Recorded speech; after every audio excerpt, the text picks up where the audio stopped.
We are live on BBC One this Sunday with Laura Kuenssberg, presented today by Victoria Derbyshire. It's been a big week in politics. Is there an election in the air? The parties are gearing up for a fight. The Prime Minister setting out a dramatic change in policy. We seem to have defaulted to an approach which will impose unacceptable costs on hard-pressed British families. Delaying some net zero targets. We're plugging green electricity. The wishful thinking here is that we have not got a policy package to hit the legal targets that this country has set in law through the Climate Change Act. While Keir Starmer was in Europe, trying to show he can have good relationships with EU leaders, as his party promises a different approach to climate change. When the government flip-flops and changes its mind all the time, it's very difficult for businesses to make those investments. The conference season is now underway, and with more by-elections around the corner, our main question this morning is, has the starting gun been fired on the next general election? On behalf of the government this week, it's Grant Shapps, the new Defence Secretary. Hot-footing it from his party's conference in Bournemouth, the Lib Dem leader, Sir Ed Davey, is here to talk to us. And for Labour, we'll talk live to Darren Jones, the brand new Shadow Chief Secretary to the Treasury.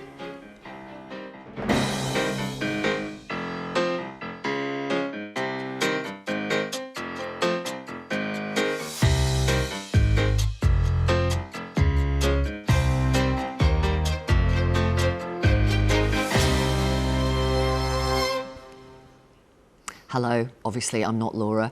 She couldn't be here today, so I've stepped in. Good morning to you, wherever you are watching across the UK. Do let me introduce you to today's panel. We have Rachel Johnson, broadcaster and journalist. We have Yanis Varoufakis, left-wing economist and Greece's finance minister during that country's credit crisis 8 years ago. And we have Craig McKinley, Conservative MP and chair of the Net Zero Scrutiny Group. Good morning to all of you. Yeah, morning. Thank you very much for being here. We're going to have a look at some of today's front pages. First up, let's have a look at HS2 then. The possible fate of HS2 leads some of the newspapers this Sunday morning. The Telegraph says axe looms over HS2 after £8 billion cost shock. The Observer goes with Sunak pushes to axe HS2 link ahead of Tory conference. And The Independent leads with now Tory big beasts turn on PM's insane plan to scrap HS2. The Mail goes with something different. PM will not axe the triple lock on pensions, it says. And The Times says Sunak revives plans to slash inheritance tax.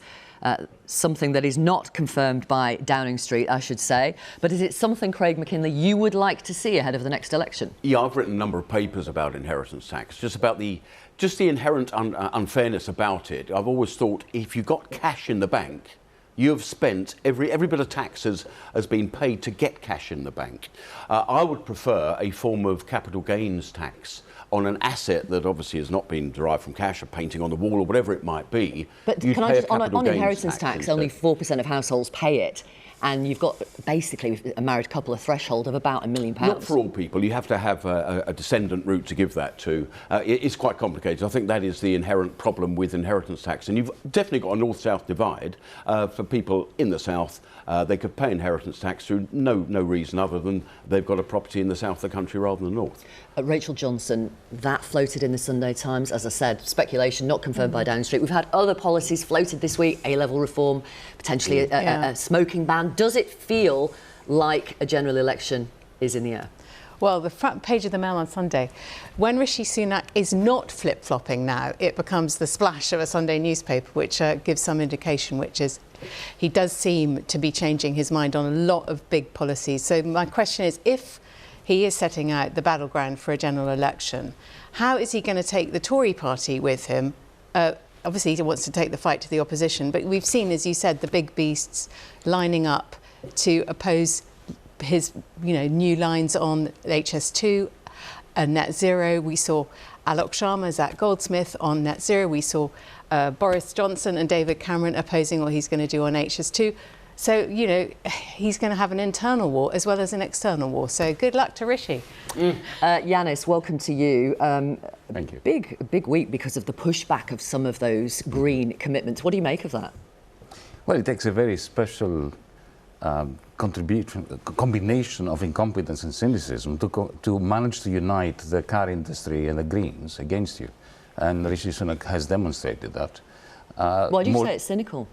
Well, because it's very clear that this was the result of the Uxbridge by-election and what's happening in the Netherlands, where there is a backlash from nativist, rightist, anti-climate policy segments of the population. And a desperate prime minister is trying to appeal to that particular clientele, destroying all the credibility that governments, Tory governments, have tried to build up regarding commitments to net zero. Okay, we're definitely going to get into that this morning with you on the panel and with our guest today.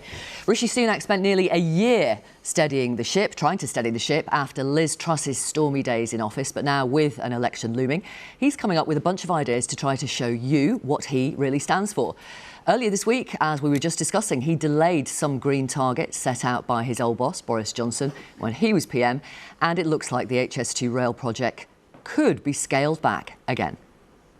The original plan would have connected London to Birmingham and then Leeds and Manchester. In 2021, the section from Birmingham to Leeds was cancelled. Then we heard the line might end in West London rather than going all the way to Euston. And now the Birmingham to Manchester bit is in doubt as well. So what is Rishi Sunak's plan? Let's ask Grant Shapps. He's just been made Defence Secretary, but in the last few years you've had quite a number of relevant jobs for talking about the green stuff and HS2. When you were Transport Secretary in January 22, you launched the most recent plan for HS2, which would have taken it all the way to Manchester. Is the plan you laid out then going to be delivered in full? So I think the first thing to say is, I'm reading a lot of this in the newspapers, but there have been no announcements other than the change on net zero, which doesn't change the outcome, which is 2050 still. But on HS2, we do have to respond to the budgets. In particular, we've been hit not just by coronavirus, but also by the war in Ukraine. And I think any responsible government looks at that and says, does this still stack up for what the country requires in terms of where it's spending its resources and at what time? In other words, the sequencing of that expenditure. Doesn't sound good then. Well, as I say, I'm not actually privy to any decision on it. It's a while since I was Transport Secretary. Sure. But you were put up by the government to defend the government today, to talk about the government's plans. So when you asked for a steer, what did they say to you? Well, I actually came on to talk about defence, but we'll talk about Ukraine. But I can certainly cover this off. Look. Yes, the country's invested hugely in faster infrastructure for particularly HS2 and travel, and there's a large part of it substantially built. I think the sequencing of what happens next is a perfectly legitimate question when we've been hit by the enormous costs of coronavirus, probably £400 billion, probably another £100 billion from the war in Ukraine. And people rightly will say, well, look, there's a balance of money that needs to be spent on health, education, defence and many other things. At what speed do we want to progress various different projects? So perfectly proper and responsible. And, by the way, I think a serious government looking at the long-term future makes these decisions, even when sometimes they're not popular at that moment, in the interests of the country at large. OK, as I said, it's not looking good, is it? When the Prime Minister doesn't guarantee it will go to Manchester, the Chancellor said just 3 days ago the costs are totally out of control. Well, we have seen the costs accelerate a lot, of course. What are they now, then? Inflation's been part of that. Well, there are various different estimates, and I think that's one of the things that the government wants to check, particularly on the costs now post the inflationary picture out of the war in Ukraine. But I have to say that it would be irresponsible to simply spend the money, carry on, as if nothing had changed, if there has been a change in that fiscal picture.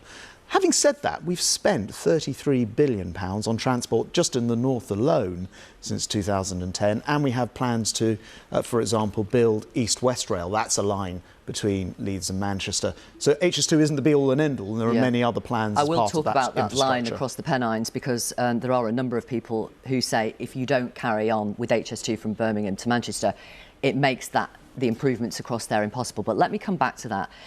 You talked about, or the Chancellor told us, that the costs are, quote, totally out of control. Does the government accept some of the responsibility for the costs being out of control? Well, there are a lot of things that will have contributed, inflation being primary amongst them, which is why we've worked so hard to try to ensure we can get inflation down. Sure. That means, by the way, one of the big things you do to stop inflation going higher is not continue to borrow money which is unaffordable and therefore pushes up interest rates and therefore adds to your debt costs, and interest charges. So that's why it's important to sort of take all of this. Sure, I understand that, but are you, as the government, accepting some responsibility for the costs going up, or are you claiming it's all external factors? Well, I just think that, and I was obviously in charge of this project and watching it very, very carefully. What we saw quite a lot of the time was bids that had gone in increasing over a period of time, for example, because environmental considerations were making it more expensive to complete various different parts of the Sorry, project. just so I'm clear, is the government accepting some responsibility for the cost going Well, up? I'm not trying to dodge any responsibility. Governments Are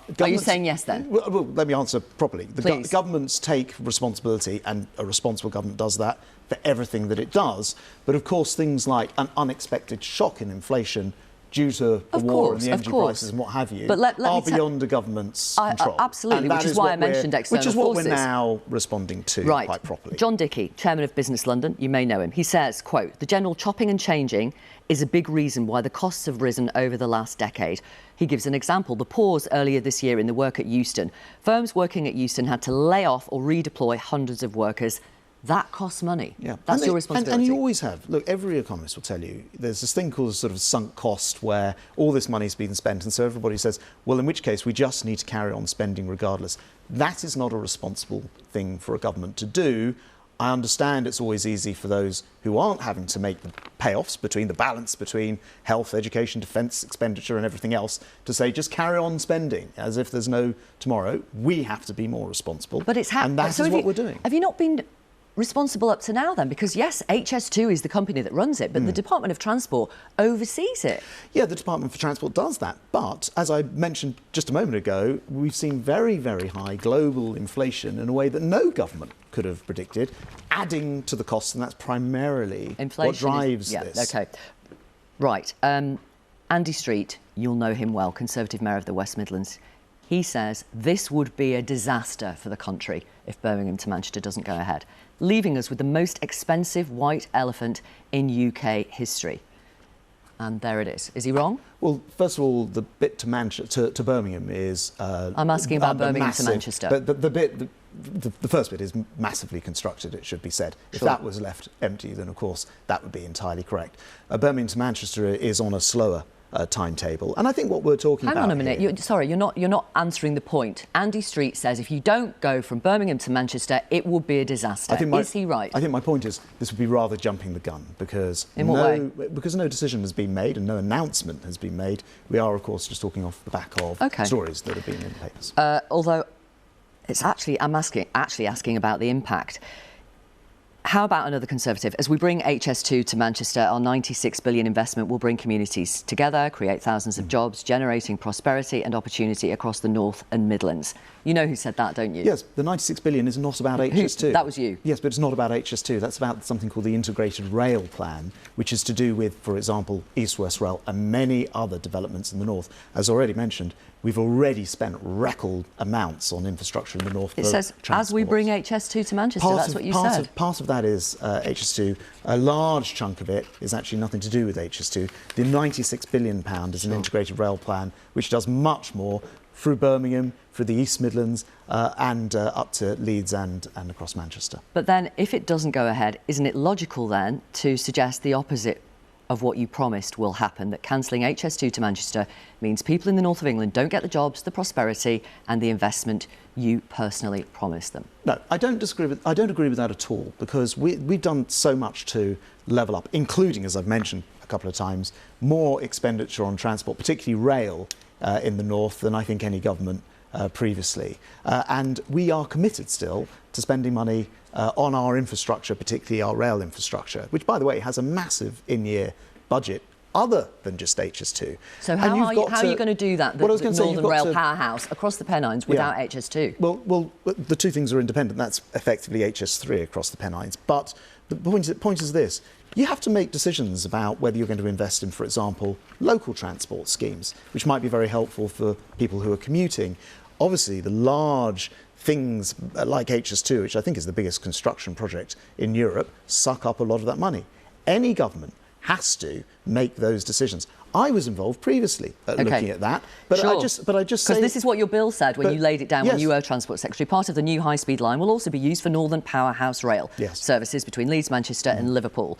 So people in the Midlands and the North now say the Trans-Pennine improvements will not be able to happen if HS2 Birmingham to Manchester doesn't go ahead. Are you saying it can? Well, one, as I say, no decision on HS2 yet.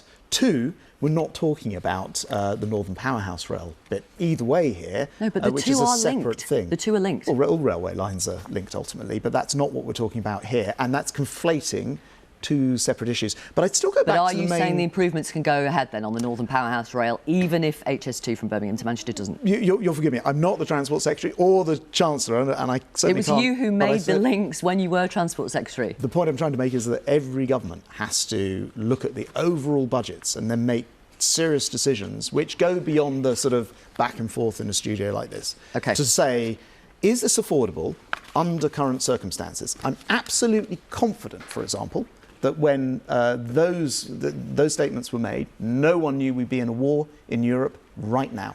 With all of the consequences, all of the costs and all of the inflation. Of course, and any government that doesn't go back and then look at it is crazy. If you do scrap it, of course, it would free up money for tax cuts before the next election. Is that what's going on? No, again, I'm not, on your programme to announce some budget before the next election. No, you're in Cabinet, you're part of these discussions. Here largely to talk about defence, but I'm happy to cover these issues off, and I would say the government will come forward with its plans in due course. But right now, you will have to wait for those plans, I'm afraid. Let's talk about what Rishi Sunak did announce last week, pushing back some of the government's own deadlines on various green measures. One of them, obviously, the deadline on banning the sale of new petrol and diesel cars. Do you back that? Entirely. Do you? But I want to correct something that has sort of got out there. We have already exceeded all of our carbon budgets. We have the leading position in the G7 in terms of the amount of carbon that we've reduced. And that so-called pushback to 2035 was always the end date for the sale of petrol and diesel cars. What's been missed in this discussion is that what's been moved is the cut-off in 2030, where all cars would have to be hybrid to be sold. But they were always allowed to be sold petrol and diesel if they were hybrid through to 2035. OK, because that's not what you said earlier this year in March. You said we have set our path, which is by 2030, we'll see the end of the sale of new petrol and diesel. We'll always be more forward-leaning on this stuff from the EU. Yeah, of pure petrol and diesel by 2030. That was always the policy. 2035 has always been the final phase-out. What we've discovered is that we are running ahead. I don't think that's right. It is 2030 was when the ban on new petrol and diesel was coming in. No, that's incorrect. 2030 was the date at which you would have to sell a hybrid car, but it could still have a petrol and diesel internal combustion engine. 2035 is the date where that would end entirely. 2035 is still the date it will end entirely. So are you saying nothing's changed then? No, what's changed is the sequencing, so that in 2030, you would still be able to sell a non-hybrid car under the current plans, and that's the change. And really, actually, what we've discovered to answer the wider question is we've been moving ahead, way ahead of the rest of Europe. Faster than Greece, faster than France, faster than Germany. You say that, but you know in June the Climate Change Committee, the independent advisors to the government, before Mr Sunak announced the measures this week, was questioning whether 2050, the net zero target, could be met. Well, that's their job. We set them up to question those things. But let me just look at Do you not listen to them? We certainly do, but let's look at the history of it. We have not only met but exceeded our first carbon budget, our second, our third, on track for the fourth and fifth. We're now working on the sixth carbon budget, which takes us through to 2037. And in that time, we've already identified, even after these changes in pace, to give families some relief, 90% of the things we need to do by 2037. So I'm completely confident we'll get there as well. OK. We are way behind the rest of Europe when it comes to heat pumps and insulation. We're way ahead on reducing carbon, and you're right on heat pumps and insulation. We've found it difficult because of our old housing stock to do it. Which is why, again, we want to allow more time so we're not penalising households, telling them... More time? You've been in power for 13 years. If you'd started earlier, people might have lower energy bills by now. What do you imagine the number of homes which were insulated were back in 2010? I imagine most people won't know. Only 14% of homes. Today, it's approaching 50% of homes which are properly insulated. And that's because of the government, is it? Yes, because we've put billions of pounds into doing that. So we've made huge progress. But the thing we're not prepared to do is say to every household, within a couple of years, which is what the policy could have ended up, we'd never confirmed that timetable yet, but it would have ended up saying a ban on gas boilers means that perhaps an average home would spend about £8,000 on having to rip out their gas boiler. Now, if people want to vote for that, the opposition still say that's what they want to do. We think that we can both meet our 2050 commitments and give families a bit of a break and enable them to change their boilers as time comes, rather than force this at a pace which is unrealistic. OK. 24 days, I make it, you've been Defence Secretary. I wanted to ask you, if a Republican president is elected on a ticket to pull all US support from Ukraine, what would the UK do? Well, look, I've been, in that short period of time, out to meet my Ukrainian opposite number, the Defence Secretary, actually in Germany, with 50 nations who are backing Ukraine. So you could do it without the US, are you saying? Well, look, first of all, that's a while down the line before we see what happens in a But you must be having those Republican conversations election. now. But what I would like to say is that we will carry on standing shoulder to shoulder with our friends in Ukraine. We know the history of Europe. We know what happens when we allow a tyrant to invade a neighbour and then continue westward. And it's absolutely essential that Putin is unable to walk into a democratic neighbour without consequences. And that is why Britain has stood firm, and we will continue to do so. Can you do it without the US? They are the biggest donor when it comes to humanitarian aid and, of course, lethal aid. Well, I genuinely believe, as President Zelensky of Ukraine said this week, that actually the Americans see it in their interest and the world's interest to ensure that Ukraine remains a democratic nation. I think that's quite a speculative point you're making. The point I would make is we will stand shoulder to shoulder with our friends in Ukraine. I've just announced tens of thousands of rounds more of ammunition. We've already given them 300,000 rounds and a whole plethora of other pieces of kit and training. By the end of this year, we will have trained 30,000 Ukrainian troops here in the UK as part of an international effort. So our support is watertight. It's very important that Putin doesn't benefit from invading his neighbour. Thank you very much. Grant Shapps, Defence Secretary, thank you for being with us and talking about all those issues. Tell us what you think of what Mr Shapps has been saying. We'd love to hear your thoughts. You can contact us by emailing kuenssberg@bbc.co.uk or on socials. Use the hashtag #BBCLauraK and we'll try and share some of the conversation a little later in the show. And if you want to read the headlines as the programme unfolds, just go to the live page, the BBC live page. The address is there for you right now. So what do our panel think? Grant Shapps talking about continuing to be committed to Ukraine and irrespective of what happens in the US presidential election. Yanis, do you think the West has the right policy? There is a strategic void at the heart of our thinking about the war in Ukraine that really worries me. Which is what? Well, what exactly is the strategic end?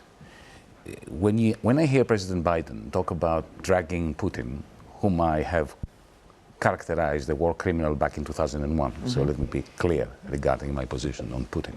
But when he says that he's going to drag him to the international court, that means regime change. So is the objective of the West not only the complete defeat of Russia on the ground, but also regime change? Right. What do you think it should be? Well, we haven't done very well with regime change in Iraq, in Afghanistan, in Libya. We have a chronic bad record, and I very much fear that if there is a regime change in Russia, it's going to be for the worse. So somebody what who is should worse the than strategy Putin be? will take over. As far as I'm concerned, the number one objective should be to return to the status quo before the 22nd of February 2022, to ensure that So hang on a minute. So reward President Putin with Crimea and the east of the country? No, we didn't go to war. The West did not go to war, did not support a war against Russia before the 22nd of February of 2022. So for him, it would be a major defeat if he loses Mariupol, Melitopol, and he goes back to where the troops, if the Russian troops go to the barracks where they were in February 2022. Craig McKinley, what do you think the Ukrainian people would think of that idea? It's a deal, isn't it? What is going to be the better outcome to stop the war, stop the deprivation, stop the deaths? I mean, these are deaths on a whole scale that we've not seen in Europe since the Second World War. I think Yanis makes some very good points. What is America going to do? It is usually the linchpin. I don't think America will abandon this, actually. I think they will stick with it. And the choice facing the West is, do we do that bit more to actually make sure Ukraine wins? Or do we just sort of allow this war to continue? Now, what worries me more than anything, a bit like the Balkan Wars, first 6 months, front page, then it goes to second page, third page, fourth page. And I feel that we're going up that route now with Poland Ukraine. has absconded. And Poland is unhappy because of, the rows about grain. It feels like the coalition is just a little bit fractious now. Okay. When you say what is good? What is good for the West? Help Ukraine win. Define win? Well, what is a victory? We've given the Storm Shadow missile, which seems to be doing a lot of the heavy lifting in Ukraine. That's damage, but it's sort of victory. For many Ukrainians, I've interviewed many of them over the last year, winning is pushing Russia out of Ukraine. But what does that mean? And I think it's possible to do. That means... Does it mean Crimea? That means an independent Ukraine from the borders in 1991. That means get them out of the whole of Ukraine. And what Yanis suggested would mean not just regime change in Russia, it would mean regime change in Ukraine, because now the Ukrainians have fought this bitter war. They're not going to accept any concession on the part of Zelensky when it comes to Crimea. I'm going to pause that there. That is always a problem. And you see, one of the great concerns I have is what happens to Ukraine after victory. Because let's not forget that war concentrates the mind and creates a huge coalition, patriotic coalition, and then it starts. Think of the Mujahideen. The West helped the Mujahideen defeat the Soviets, and the moment they won, they started fighting one another. But my concern is that we should minimize deaths and have a coherent plan for rebuilding Ukraine. Personally, I would like to see the question of Crimea going to the United Nations. Okay. I come from Greece. Let's pause that there. The Cypriot question has been discussed for decades, but at least people are not being Russia is not there. Rachel, you voted Green, I think, at the last election. Is that right? I did admit that on my LBC show last week. So what do you make of the announcement from Rishi Sunak last week? I don't know about you, I felt quite confused by what Grant Shapps was saying about the announcement, because my understanding is... Which announcement are we talking about? The petrol and diesel car deadline being pushed back to 2035. What did I feel about that? What does it tell you about Rishi Sunak's strategy as we head towards an election? I think what it tells us that Rishi Sunak is going to make... the lectern that he stood in front of in Downing Street said something like long-term decisions for a brighter future. As I saw it, I thought, no, we're making short-term decisions for a darker future when it comes to transport infrastructure, when it comes to net zero, and all these things. These are populist measures he's going after. These are he's equating green with expensive, which is wrong. Green is going to be very good for the economy if they grip it. So this is what I felt when I heard that. Does it feel like, we haven't got a decision on HS2, it didn't sound great. Well, it didn't sound good as you picked up. Does it feel like Rishi Sunak is unpicking some of your brother's legacy? Well, actually, HS2 is not his legacy. It was a Labour. It was a Labour proposal. Sure, but initially. he was the one in 2019 who said we are going to level up. Well, I do think we need better transport infrastructure in this country, and there's no point kicking the can and making future generations pay for these big decisions. These decisions are hard. They should be taken now. And because if you defer these decisions, cost more in the long run. That's true, isn't it, Craig McKinley? It costs more in the long run. I was always worried about HS2 from day one, way back when. It was too London-centric, and even the dreams, which seemed good. What do you mean it was too London-centric? It was going from London to Birmingham to Leeds to Manchester. Now, those bits, fully in favour of. I think this should have been a project that was connecting up the Pennine route.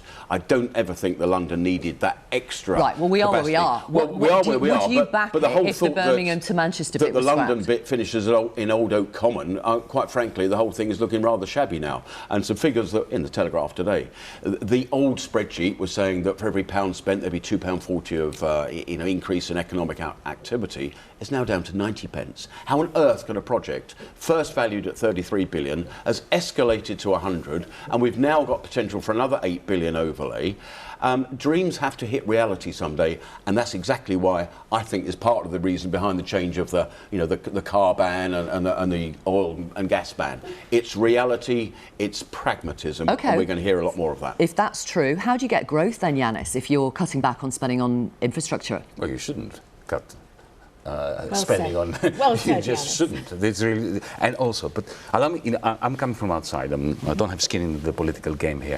From the outside, Britain is looking like a country that is becoming very introverted and unable to pursue a large-scale modernization scheme. You had this plan for HS2. The way it looks from the outside, supported financially by the EU. Don't let's forget. Was it? Yeah, I think it was. Well, yeah. There's no doubt that the British state can support the building of proper railway infrastructure. You can, if you put your mind to it. But it's also a question of credibility. When governments, successive governments, say we're going to build a fast train to Leeds, just get on and build it, because otherwise even if the you are costs simply rise. revealing. Look, penny pinching has its place. But we're talking about billions and billions and billions. You know, all the great modernizing projects of the 19th century, of the Victorian era, they overshot. They cost a lot more money than the railways in the United States bankrupted all the railway companies. But you left behind an infrastructure on which, the modern world has been built. I would say that money could be better spent on smaller infrastructure projects. Just look at, not too far from here, the Lower Thames Crossing. We've been talking about it for 20 years. We're in about the fourth iteration of a consultation period, and not one bit of turf has been turned. But as Andy Street says, those sort of projects are cheaper colleague, and I think more economically valuable than some of these as Andy Street ones. says, Mayor of the West Midlands, Conservative Mayor of the West Midlands, if you don't carry this on now, you've actually got a white elephant from Old Oak Common, which is in West London, near Acton, to Birmingham. We don't need that. I agree with it. You should. Yeah. But we've spent the money. Well, just build it all the way to Manchester then. Otherwise, don't do it. Up to central London, I think this is rather a wasteful project now. I really struggle with it. It has to go to Manchester, otherwise it's a joke. You might as well end it at Watford. Whose responsibility would it be if this extra bit is scrapped? Not an extra bit, it was integral at the beginning. If this bit is scrapped and we have what is described as a white elephant by some Conservatives? Your Prime Ministers. Well, Your Prime we Minister cannot say just it, keep Craig. spending. So what's the answer to the question? I mean, this will be a debt that my daughter of 4 will be paying. Whose responsibility is it if it's a waste of money? Well, it will be the HS2 Limited, who have not managed this project well, in my view. Overseen by the government. I think they have not managed this project well. You can't share the political responsibility. Oh, no, the political vision is there, but it is the responsibility of an agent that's been appointed to do this job. How on earth can you have 33 billion go to 100? How can you do that? With all this subcontracting, you have the deprofessionalization of the civil service. You no longer have in this country, after years of subcontracting, within the civil service, the capacity to design, plan and see through large modernization projects. You end up with contractors working for private companies, talking to contractors working for the government, and no one being in a position to advise the government on what they should be doing. Well, the Department of Transport oversees HS2 Limited. It doesn't operate in a vacuum. Pause there. Thank you so much for the moment. We will be back with you very, very shortly. Now, in the last general election, the Liberal Democrats won just 11 seats. The leader, Jo Swinson, lost hers. It was a really dismal time for the party. But since then, they have had 4 by-election victories, all of them in what were Conservative seats. Here's a reminder of their leader, Sir Ed Davies' approach to campaigning. 3, 2, 1, Yay! 3, 2, 1, Yay! really powerful, strong orange force goes against the blue wall? Let me show you.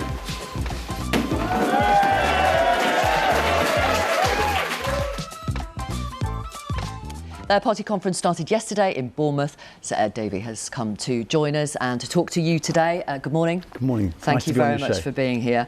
Can we start with a word cloud, please, done by the public opinion research group More in Common? They asked this question, and we'll show it to our viewers now. What does Ed Davey stand for? There it is. They've got absolutely no idea. What do you think of that? Well, I'm glad I'm on your show to be able to explain what I stand for, and in the general election I'm sure people will hear. And it's about, for example, improving our health service and our care system. It's about helping people with the cost of living. They're in real struggling with mortgages and rents. They need political parties to say how they're going to help them. It's on the environment, where we've, for example, led the campaign against the awful sewage dumping. So we're getting over our ideas. Is there work to do? You're absolutely right, Victoria. But you've been leader for 3 years. They've got no clue about We've you. been winning by-elections, as your clip showed. We've been having success where people have heard our message, particularly in Conservative heartlands. People have been switching to us. I'm really proud of what my colleagues have been doing up and down the country, because it's not just in those by-elections that you showed, where we were persuading lifelong Conservatives to vote for us. It's also been in council elections across the whole United Kingdom, where we've been defying the polls, defying what our opponents and people have said about us, and actually winning, because people have been hearing our message. Won't say don't know, they say yes please, and they've been voting for our parliamentary candidates and our council candidates. Let's have a look then in a bit more detail at some of your policies. Housing, massive issue for renters, for people wanting to buy. In 2021 you said, or your party said, your policy was aiming to build 380,000 new homes a year. This year, you scrapped that target. You said you're going to focus instead on council housing and social housing, and you're committing to 150,000 of those homes a year. Is that enough?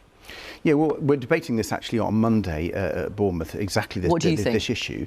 And I think we do need a target for social housing. That's something that... Why is 150,000 enough? Well, that's on social housing. We want to build more houses with the private sector.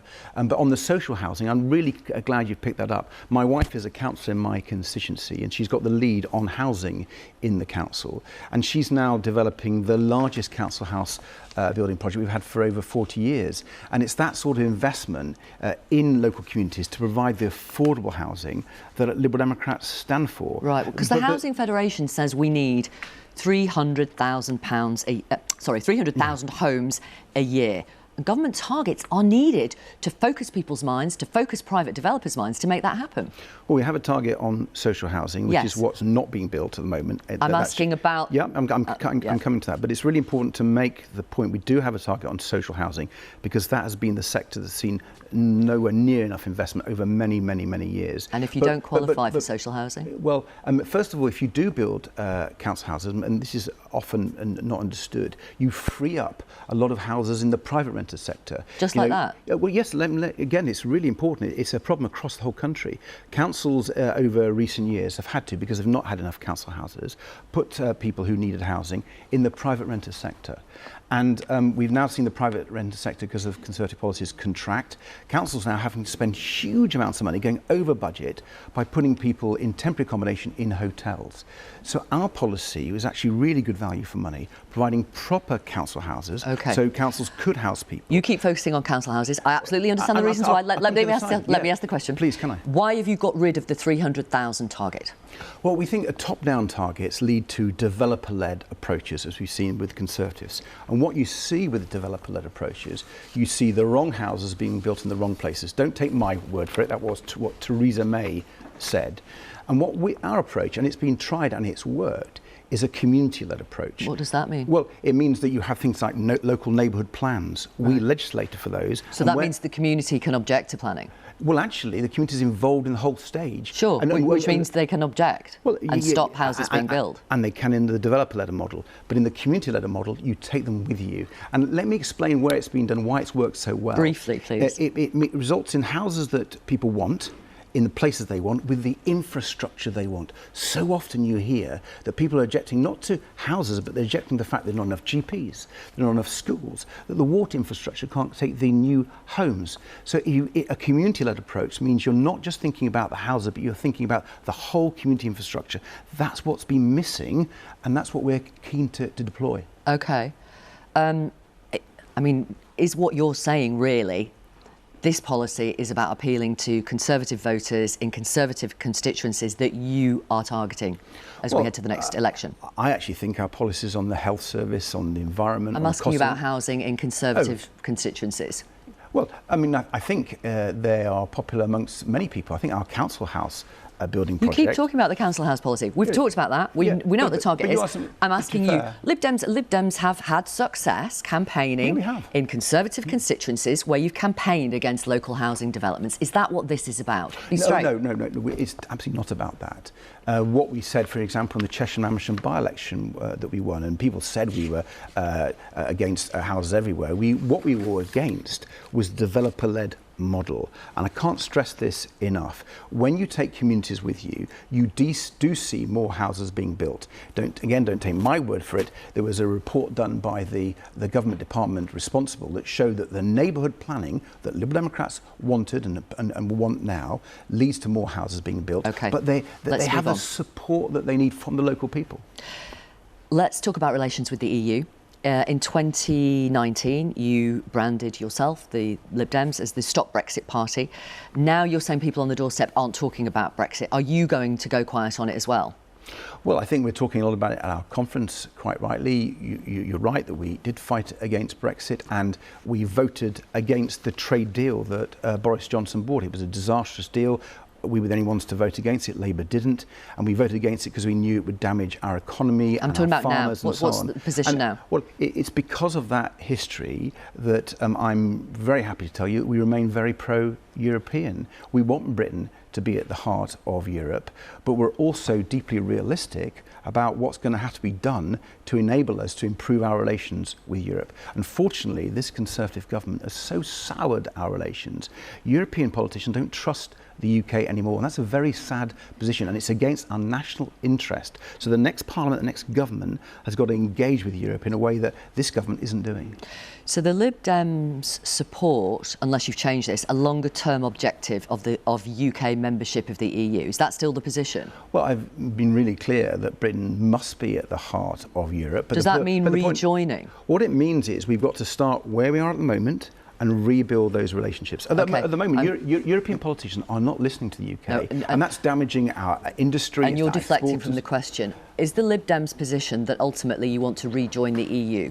Well, that's currently not on the table. Victoria. I'm asking you. Well, no, I know it's not on the table. I'm asking you what your policy is. Well, I'm telling you that in our manifesto, in our pre-manifesto being debated at Bournemouth, we are focusing in on what's got to be done over the next 5 years to strengthen our economy, to strengthen our security, because we're not cooperating with Europe as we should be on tackling crime. That's a disgrace. So I really want, Liberal Democrats really want, is to completely rebuild that trust, rebuild that relationship so we can be at the heart of Europe. That is going to take time. We have to take the British people with us. We have to convince European politicians that we're serious, because they feel very let down, and it's damaged our economy so badly that we're going to have to take time to rebuild that. And some of your supporters feel let down because they want you to be absolutely clear, yes, we the Lib Dems will rejoin Europe. Well, I will, maximise public support for rejoining the EU. Yeah, well, I think when people hear our policies, they really get that we are the pro-European party. We're the only party. I think this is really fair to Can you just say out loud, yes, the Lib Dems want to rejoin the EU? What I want to tell you is our policy. We've passed it at our conference. Right. We have a full... You won't say the words, though. It's so weird. Well, it's not weird at all, because what I'm focusing on is how we rebuild that relationship. And it's a four-stage approach. No, we haven't got time for 4 stages. I think you have made that point. It's a very good policy. OK. Coming to the end of our conversation, you were in coalition government with the Conservatives in 2010. You were a minister, cabinet secretary. That was 5 years. It cost you massively in the 2015 election. You've already said you wouldn't do any deal with the Tories ever again, as far as I can see. What about a potential deal with Labour in the scenario of a hung parliament? Well, you're right to say that there's no way we could deal with the Conservatives. I'm asking about Labour now. I'm coming to that. They've ruined our country. I fought them all my life. I fought them actually... You were in government with them? Yeah, and I fought them in government every day. For example, we managed to make Britain the world leader in offshore wind. Let's not go over and the Tories 13 years ago. fought that.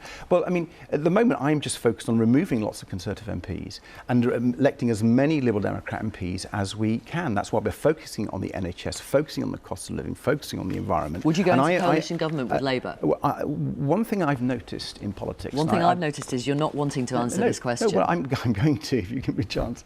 I've looked at predecessors. I've been in politics a long time. I've worked with a lot of Liberal Democrat leaders. And when they have focused on that question, they've been distracted from the task in hand. And the task I set myself when I became leader of the Liberal Democrats was to be as many Conservative MPs as possible and get the Conservatives out of government. And that is what I'm going to focus on. I'm not going to be distracted. And the more Liberal Democrat MPs we have in the next Parliament, the more influential we can be. Thank you very much for being with us. Thank you. Now, let's hear from the Labour Party. And this week, we're going to talk to Darren Jones. He has just been appointed to the Shadow Cabinet as Shadow Chief Secretary to the Treasury. He's better known, and he's gone viral on TikTok for his forensic questioning of ministers and business leaders when he was chair of the Commons Business Select Committee. Have a look. Are you in this mess because you don't know what you're doing, or are you just a shameless criminal? I think, in my view, you're hurting the country, Prime Minister. Do you recognise the system-wide failure that is currently taking place at Royal Mail? Today, we're going to ask questions of Darren Jones. Thank you very much for talking to us. On the programme last week, Shadow Minister Pat McFadden told Laura this, and hopefully we'll show our viewers this. We want to see the railway being built. This is obviously HS2, but we've got to look at the costs of everything that we do. The next day, your Shadow Minister, Nick Thomas-Symonds, said, we will build HS2 in full, and we will build Northern Powerhouse Rail in full. On Friday, your Shadow Chancellor, Rachel Reeves, said, I would like to see HS2 delivered in full, but we need to see what those costs are. Are you able to clear this up? Absolutely. Good. They're all right. The Labour Party would love to see HS2 built, including the connection to Leeds. We've long said that, which is why colleagues have been saying it on the television. But you'll recognise, Victoria, that the reason we're talking about this is because of leaks from the government. We don't have any decision yet from Tory ministers. We just heard from the former Transport Secretary, Grant Shapps. He has no idea what's going on, and he's a member of the government in Cabinet. And so this is responding to leaks and rumours without any of the information being made available about where the project is at the moment. So is Nick Thomas-Symonds right then? Well, he's right that we would like to see... We will build HS2 in full. We would like to see HS2 built in full. No, he didn't say that. He said, we will build HS2 in full. That was last Monday. What he means is, of course, we would like the government to build HS2 in full. No, but he doesn't. Yeah. He means we will build. We, Labour, will build HS2 in full. I've spoken to Nick, Victoria. And why didn't he say that? Well, that's a question for Nick. But he was very clear, as with my colleagues, that we are supportive. We are supportive of HS2 being built. But we're responding to rumour and leak. And look, Victoria, this is a really important infrastructure project.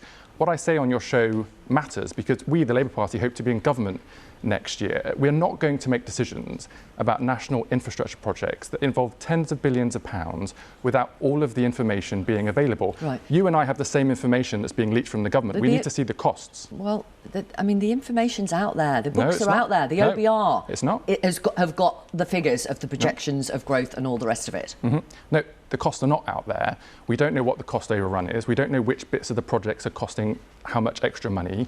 We don't even know what the Conservatives in government are going to do about connections or endings or extensions. So we can't answer questions until they do so. So from the Labour Party's point of view, do voters have a right to know what Labour would do about the HS2 bit from Birmingham to Manchester before the election? Absolutely. And when the government makes a decision and publishes the information, we will consider that properly and announce it in a professional way.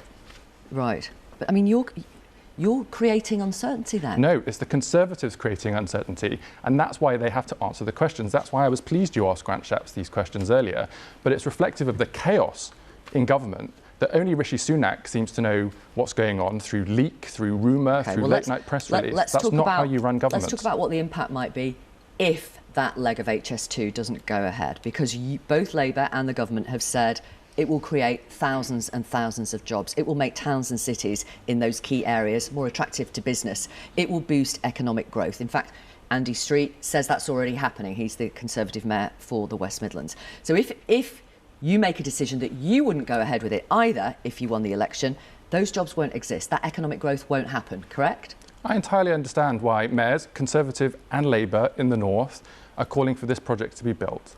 That's why the Labour Party said it would like to see it built. But it's the Conservatives who announced this, 10, 11 years ago, have allowed it to get completely out of hand and not publishing the information. They need to be able to answer these questions. So what are the costs of not building it? So we don't know, because the government hasn't published the information. I'm very happy to come back on your show at a later date when we've got that information, when we can give a considered and professional answer. A Labour Party that's serious about government is not going to announce policy on TV shows on the basis of rumour and leaks. We're going to make decisions in a professional way in the interest of the country. If you decide not to continue the project, then you would be guilty of the Great Rail Betrayal, which is what your Shadow Transport Secretary accused the government of last week, won't you? Well, we haven't made a decision because it's not for us to make the decision. We are in opposition. I would love for Labour to... Why do you always wait for what the Conservatives decide, whether it's HS2 or triple lock on pensions, before making your own decisions? Why don't you just step up and make a decision? Well, because you need the information. There's no point just kind of assuming what the answers to questions will be when we don't have all of the information. That's not the way you should do policy. Sometimes it's about your principles. I agree, but this is about money. This is about tens of billions of pounds. It's about the economic impact assessments in different parts of the country. It's about the impact on other rail projects. What I'm not going to do, Victoria, is come on here and answer hypothetical questions that has a consequence, an impact for the workers building this railway, for local communities, for regional mayors. The Labour Party is a serious party preparing for government. We're going to do this in a proper way. Can I ask about what kind of relationship Labour, if in government, would want with the EU? So Keir Starmer says the Brexit deal that Boris Johnson got was not a good deal. And when it comes up for review in a couple of years' time, he says we will attempt to get a much better deal for the UK. What does a better deal look like to you? Well, the current trading relationship between the UK and the EU has not yet been fully implemented, and the Conservatives have already had to negotiate add-ons, the Windsor Framework, Horizon and other things. So what would a better deal look like then? So there are things that we would want to negotiate with the European Union around security cooperation, about further science and research cooperation, which we think is in the interest of British business, and where at all possible to make it easier for businesses to be able to sell their goods and services into the European Union. And do you have evidence to suggest the EU would be willing to give us what you call a better deal? Well, look, the EU is pretty annoyed with the British government, and but that's not about the trade and cooperation agreement. They actually say that's a very good agreement as it is now. Well, they would say that because they got a better deal than we did under Boris Johnson's deal of services, for example. So they're not going to be up really for changing it in a few years, are they? Well, we've got to reset the relationship with Europe because of the way the Conservatives have handled that relationship. That's why Keir Starmer was with President Macron only last week in Paris, because we have to show that as a country outside of the European Union, and let me be clear, Labour is not rejoining the European Union. Labour is not going to let the country rejoin the European Union, in the next Parliament. We've got to have a better working relationship in the interest of the European economy, where we can add value as the UK, and in the interest of the UK economy. And what would you be willing to accept in return, then? What for that closer relationship? Because you won't get it for nothing, will you? Well, there are some things that are in our kind of mutual interest. For example, many European member states are interested in our capacity to produce hydrogen for our electricity interconnectors, for the work we might be able to do on offshore wind turbines in the North Sea. When I go to Brussels, which I have done a lot in my previous roles, there are lots of European countries that want to work with the UK on projects of mutual interest. But because of the relationship and the very thin trading agreement that Boris Johnson signed up to, they're not able to do so. You could alienate those people who wanted Brexit, who voted for Brexit, who you will need to vote for you at the next election if you want to form the next government. Well, look, it's the Conservative Party that made promises to people about the benefits of their Brexit negotiations. It's the Conservatives that negotiated a trade agreement that was not good enough. But it's you who's suggesting a closer relationship with the EU and some kind of quid pro quo, and that could alienate people. I think most people, whether they voted for Brexit or not, recognise that it's in the interest of British business to be able to sell things that they make to customers in Europe. That is entirely different to us being a part of the European Union. Labour is not saying that we're going to be part of the European Union. We're not. But we do want to make it easier for British business to sell things to European customers. Do you understand why some voters might not trust what Sir Keir Starmer says about Brexit because he's changed his position so much over the last few years? Well, Keir Starmer had a personal view, which was the view of the Labour Party in the past. We lost an election in 2019 very significantly. The Labour Party has changed under Keir Starmer. It's listening to the wishes of the British people. So he's changed his principles as well, has he? It's not about principles. It's about acting in the best interest of the country. And you've just listened to Ed Davey. No political party is saying for the next election that they would take the UK back into the European Union, because practically it's just not a viable option on the table. But do you want to? No. Right. Because you voted, obviously, Remain and all the rest of it. I did. Yeah. But that option is just not on the table, either for the UK or for the European Union. OK. Thank you very much. Pleasure. Thank you for being with us today. Darren Jones, who is Shadow Chief Secretary to the Treasury. Thank you. It's nearly 10 o'clock and we've had a very full programme today. Let me take you back to earlier in the programme when we asked Grant Shapps about the future of HS2. Is this affordable under current circumstances? I'm absolutely confident, for example, that when those statements were made, no one knew we'd be in a war in Europe right now. With all of the consequences, all of the costs and all of the inflation. Of course, and any government that doesn't go back and then look at it is crazy. Thanks very much for getting in touch this morning. Various of you have been emailing in about HS2 wherever you are in the country. Matthew Walker says, when HS1 has been completed in the South East in full, how can elected officials do this to the North and the Midlands? Sam in Greater Manchester says, I don't know anyone in the North who wants HS2. We'd rather the money be spent on connecting northern towns.